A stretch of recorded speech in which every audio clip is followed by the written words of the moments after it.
Hello everyone and welcome back. I am Duke Silver and today we're playing Mad Catter. Mad Catter is a hero that I kind of tend to shy away from, even though I think it's a pretty good and solid hero. But in general, I kind of favor the econ or treasure heroes more than like just the add stats to your board hero. But yeah, I figured I should try and feature some of these other less loved heroes by me in particular on the channel a little bit more. So yeah, we're gonna do this. We're gonna play a Mad Catter game here. Yeah, so we're off to a pretty good start. We got some nice stats on turn 1 onto our Mad Mim. We didn't roll on turn 2, which typically you want to, but I think it's just way more valuable to have 2 black cats with our Mad Mim there than to just get a random +2/+2 on something. There we get a good roll where we get +3/+3 onto Wicked Witch, and then we get to lock a Mim pair, which we're definitely gonna do here. And yeah, I think Mad Catter is a very good choice for someone that has a hard time deciding what to buy in the early game. Also, we crack that egg very easily and win that fight. So a little bit unfortunate for that Gwen player. But yeah, so I think Mad Catter is good if you struggle to know what to buy early. It can just kind of take that choice away from you, and you just kind of follow the stats early and then kind of build around what you get. Which I think is a kind of a cool feature to this hero.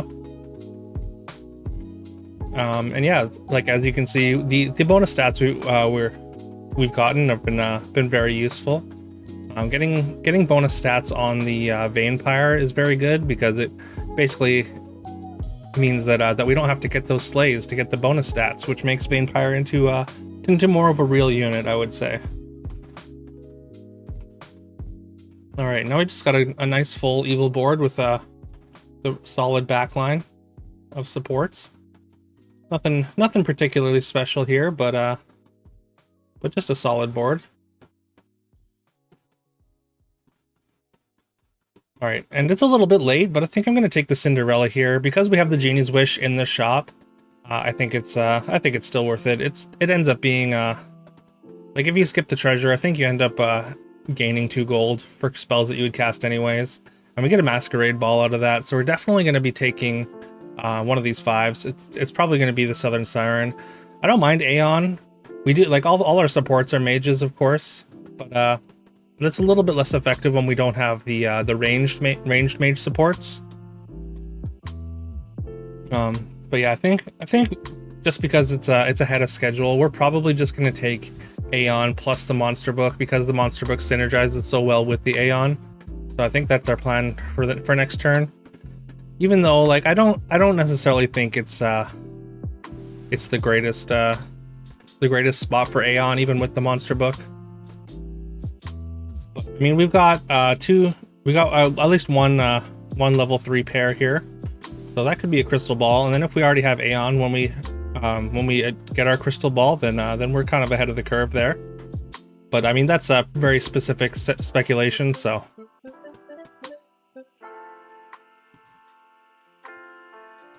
All right, and Aeon represents a decent chunk of stats as well on the front line here.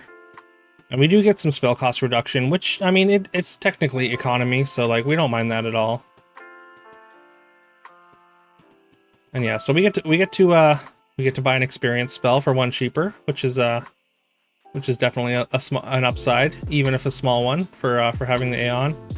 And there's a 9/7 Court Wizard with the Mad Catter buff, and the fact that we have Aeon as well made that a little bit tempting, but I do just decide to roll past it. And going into being level 5, I'm not going to lock that Sporko. If it was a pair, I may have, but at this point, I don't think it's worth investing in it, or at least locking our shop to get it. That's not to say I might still buy a Sporko if I would have seen one, but yeah, I did not there. All right, now we're coming up against boards who are a lot stronger. Our double Medusa setup here does a huge what do you call it? does a great job of mitigating those stats and allowing us to win. I don't think we were favored in that combat, but because we got both Medusa attacks off, then that made the fight manageable. And we're definitely going to take in a sarcophagus here. We were kind of hoping for a treasure map, and I'm not going to take the second Aeon. Again, we're not really set up for Aeon very well, so we're not going to invest in it any further. And then we triple our Wicked Witch, and we get a treasure map, which is exactly what we wanted out of that 3 pair. So now Aeon kind of does act like an avenue towards a level 7 treasure, potentially. And that we could buy another one. Like if we see C2 in a shop, we would happily snap that off for a level 7 treasure. But I'm not sure I would buy the second one at this point, just because it doesn't really play on board very well. But we still have we do have the pair of sirens as well here, so we don't have to force it necessarily with Aeons. And yeah, again, this opponent is very, very strong, already on 6, and they've got a singing sword treasure already. With their summons there, we can't get through their front line and take a pretty big chunk of damage. We were at 40 up until a turn or two ago, and now we're kind of falling fast. So we do need to put something together with haste. And I think like we're on 6 a little bit early. We took 1 experience spell. I think I'm gonna take the Hercules there, so that I mean it's a potential level 7 treasure with our treasure map. And also we put the Mad Catter stats fell onto the good boy here, so at this point I'm gonna go for a full pivot into good, just because this good boy got extra stats. And yeah, we get a Drink Me potion, and then we find a Beauty's Influence, which I'm gonna sell for, because that's gonna make us stronger immediately. And we're gonna turn the Medusa good, because I wouldn't mind keeping the Medusa on my board in a good boy comp. Baba Yaga was the next option, I think. But I think it's a kind of such a small support that I don't necessarily want to be keeping it anyways long term. Like giving +3 attack just doesn't really matter that much, and we are going to pick up a Court Wizard here, and we get some stats on a Lady of the Lake. So now we're assembling some good ranged good characters here.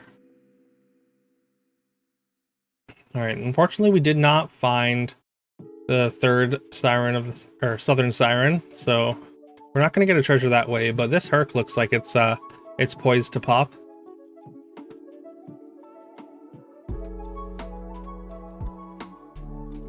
Yeah, we're just doing some positioning here, just trying to figure out the most optimal way. Like going for a second Southern Siren is definitely like a huge. It's a risk reward thing. Like it's a pretty big risk, but it would have been a pretty decent reward to steal something and give us a higher chance to actually win the fight. But I don't think we would have been able to get the Slay anyways, so I opted for just the second Medusa. All right, and we do get our level 7 treasure off the Herc. We are at 4, so we need to basically every decision matters a lot more now. So we gotta be very careful about like just one bad fight, and we're just knocked out of the lobby here. World Tree seems like the obvious pick, but I mean Mirror is with good boys is just, I think it's just far too good. Immediately, especially with another good boy in the shop, so we're gonna go with Mirror here. If we found like an Ashwood or a Lordy within a couple rolls, then the World Tree might end up being better, but Mirror is better right now, and like even we don't really have a ton of stats on these good boys, so it's pretty risky, but I think that's the choice that we have to go with right now.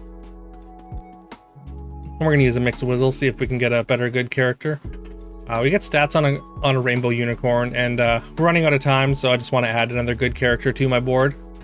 And I mean, Unicorn adds 2 health to my good boys, or adds 1 health to my good boy, which also adds 1 health to the summoned good boy, so it's kind of 2 health. And yeah, even with these low stats, the good boys with Mirror are just able to stack up the stats with each of them to be enough to win the fight there.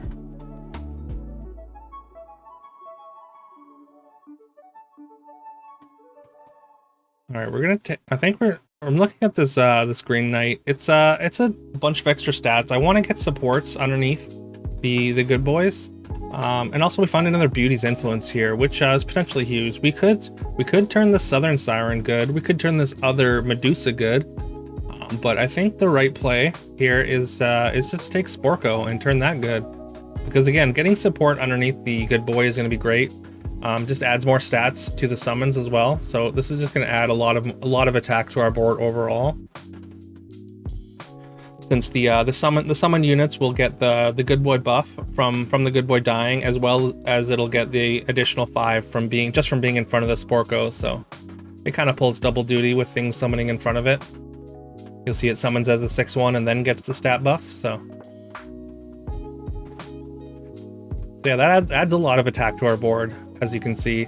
I think we had like something like 70 last time. I think that's right. And now we're up to like 140, so getting a lot more attack out of our good boys now. And there's that third Southern Siren, which we are going to take. We need to get out of this this sarcophagus. So, and we just need to add stats to the board.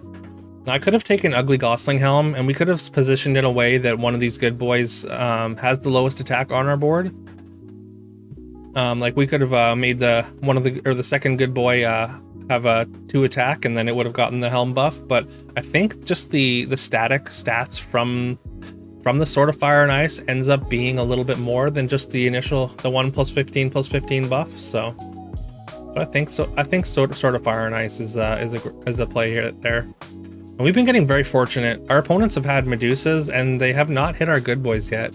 And I think if they had, then we would have lost at least one of these combats. But even with our kind of minimal stats, our mirror boys seem to be strong enough to weather these pumpkin summons here. They get a second Medusa attack off, but our backline is big enough to take theirs down. So, and we end up winning the fight and the game. But yeah, so that was kind of a roller coaster of a game. I think we made the right call pivoting into good boy. When we did, we lost a ton of health. We were riding so high for so long, and then we just lost a ton of health between or we were getting into our good boy comp and kind of pivoting out of evils there. But sometimes you just got to take some damage to assemble the comp you need to win the game. So yeah, if you found this video entertaining or educational, please leave a like and subscribe if you haven't already. It really helps the channel out, and I really appreciate it. And follow me over on Twitch. I've been streaming regularly over on Twitch, and yeah, I would love to see you over there to hang out and pick apart some of my games live. Yeah, I think that's everything for now, anyways. Yeah, I guess I will see you tomorrow.